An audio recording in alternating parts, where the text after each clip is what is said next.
pleasure to actually step out to put in some contributions, as well as to congratulate Lifeline for coming this far. Dr. Nkem Moma happened to be my classmate in the medical school. We were together at the University of Jos. Great Josite, that's what we call ourselves. Now, it is actually a big task. And when he started nursing the idea of Lifeline, we rubbed minds, we gave support, and even the issue of having problems on registration, we were all in the picture, but with push, determination, and lateral contiguous support from other sectors, it became possible. And on several occasions, we have been following up the progress. So we'll actually, on behalf of me and all our colleagues, we would like to please crave the indulgence of all the participants present here to give Dr. Nkem Moma a round of applause for actually keeping the tempo flying. Without that, we won't be able to be here. Now, to be very frank, non-profit organizations, as other speakers have said it, are organizations that are supposed to actually be functional based on some funds. And funds that would keep them functional mostly are from donors. Donors come either nationally or internationally. The national donors fund some aspects, but international donors tend to cover all aspects. However, our banking system in Nigeria tends to give us a teething problem. You come up with good budget, by the time you have an international donor, they accept when they want to fund you.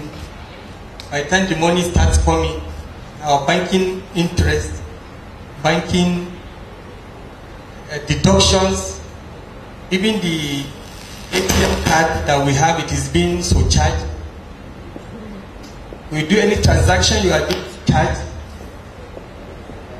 For even keeping the money for a certain time, you are being charged. Ladies and gentlemen, it is not done elsewhere except in Nigeria. We have to actually check the policy of our banking system if we really want our non-profit organizations to actually get to the expected horizon. Because we are living, the world is actually a global window. What is happening now, don't be surprised, it's being seen everywhere in the world. And this is the right time, this is the type of gathering that we have to actually flag our concerns so that it will be addressed properly.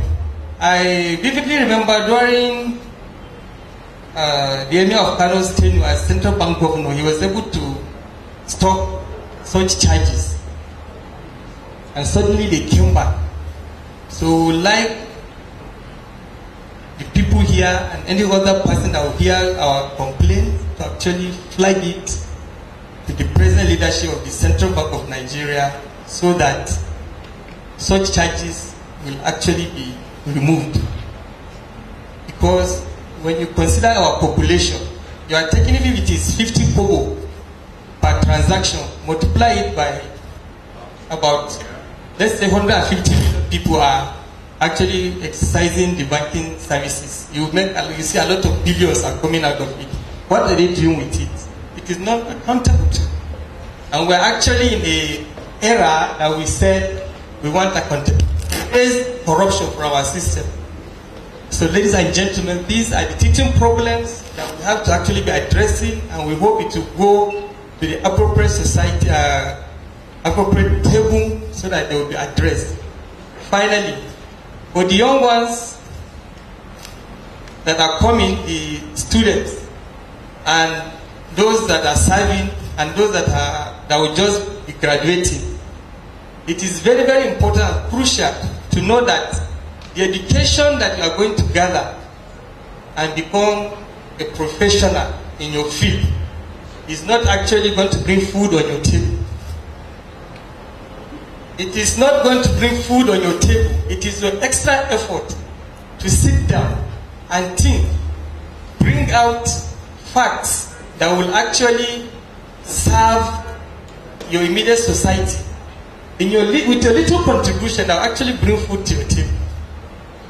You can see a lot of people will have excelled in maybe distinction in engineering, but at the end of the day, you might find the person establishing a small scale business, and that's where his calling is, and he will be very much satisfied, and he will allow employment for others. At the same time, he's very happy. Other people will learn from him and also move away to also create their own small business. And that is what is happening in the global world. When you get out of Nigeria, how many civil servants do you see? When you are in other countries, you count about 20 before you see one civil servant. The civil servants are to create an enabling environment for private or public functionaries to actually have a very enabling environment to exist.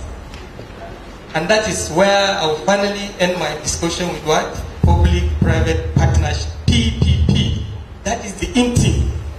We are so slow in adopting practices that are practicable, that are actually beneficial in Nigeria. But thank God we started PPP, but the way forward to actually have complete encompassing meritorious services and wealth for each and every person, especially with our growing size as a country, is PPP.